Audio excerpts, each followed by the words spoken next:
Le Mountain Business Summit, ou Salon international de l'économie de la montagne, est une initiative qui est organisée par ABE et par l'agence de développement économique Madeli qui porte avec nous ce projet au niveau de la région Occitanie.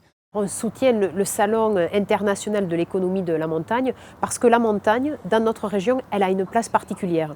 Déjà, les massifs montagneux représentent plus de 55% de l'ensemble de la surface de notre région qui est plus grande que 13 pays européens. Et ces massifs de montagne, ils abritent plus de 20% de notre population. Donc c'est une composante essentielle de notre région. C'est une de nos richesses, c'est un de nos atouts. Mais ce n'est pas un événement seulement pour une région. C'est un événement qui est pour l'ensemble de tous les territoires de montagne et de tous les massifs de montagne. Nous, on croit que la Val d'Aran, Baquet-la-Bellette, on est vraiment une destination pour le sud de la France. Et pour nous, c'est une opportunité d'ouvrir notre produit dans le mercat français, surtout dans le sud de France. Et ce salon a pour but au massif de venir se rencontrer, de pouvoir échanger, de peut-être trouver des solutions innovantes que peuvent avoir mis un massif qui va pouvoir être importé ou une idée qui va pouvoir être exportée. De ce salon, j'en attends des idées nouvelles. On a besoin pour nos territoires de créativité.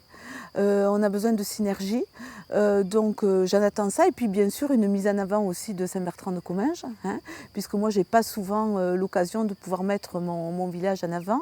C'est inimaginable pour nous de ne pas être présent dans un salon de la montagne, et en particulier un salon dans les Pyrénées, dans la mesure où nous avons beaucoup d'activités sur le territoire, que ce soit l'activité thermale, que ce soit l'activité du ski, l'activité de la randonnée. Donc je dirais qu'on est un résumé de ce qui peut se faire dans la montagne, et donc notre intérêt c'est de promouvoir ce territoire au travers d'un salon, mais c'est aussi de rencontrer des personnes, de rencontrer des professionnels de la montagne, de faire un échange d'expériences. C'est important de parler avec des partenaires de notre côté pour voir qu'est-ce qu'ils font, pour voir quelles sont les opportunités qu'ils sont pour amener le monde, et aussi pour nous pour voir quelles sont les chances qu'on a de faire des activités et ouvrir pas uniquement dans l'hiver, sinon pendant toutes les stations, toute l'année.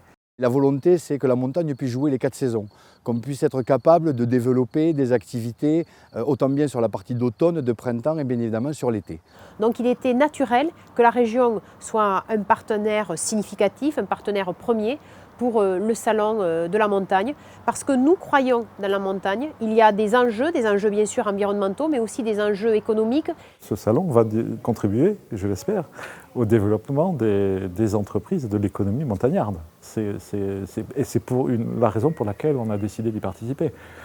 Mais c'est aussi parce que j'espère bien que la présence dans ce salon va aussi me permettre de rencontrer des clients ou des futurs clients, ou en tout cas me permettre de parler des activités de mon entreprise. Je crois que pour être entrepreneur, il faut être optimiste.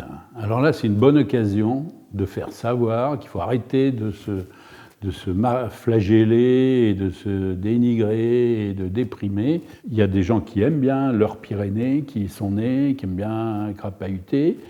Eh bien, essayons de leur proposer des métiers de technologie un petit peu affûtés, en cohérence avec le milieu géographique, social, économique, local. On a découpé le salon en différents univers. Une première partie qui s'appelle Destination Montagne, qui est pour préparer la montagne de demain et la montagne du futur. On va parler de mobilité, de connectivité, de communication, de transport, de nouvelles technologies, d'applications. Et puis on va retrouver des pavillons dédiés aux énergies, à l'exploitation des ressources naturelles, mais également les sports de demain, les passionnés de la nature. Et le dernier volet qui va beaucoup toucher aussi l'art de vivre en montagne sur les parties rénovation, habitation, culturelle et gastronomie. C'est rare que les acteurs de la montagne puissent se rencontrer. Donc sur un salon comme celui-là, on va pouvoir échanger, fructifier, mettre en place des synergies. Et ça va être un lieu d'échange formel et informel, donc un lieu de création.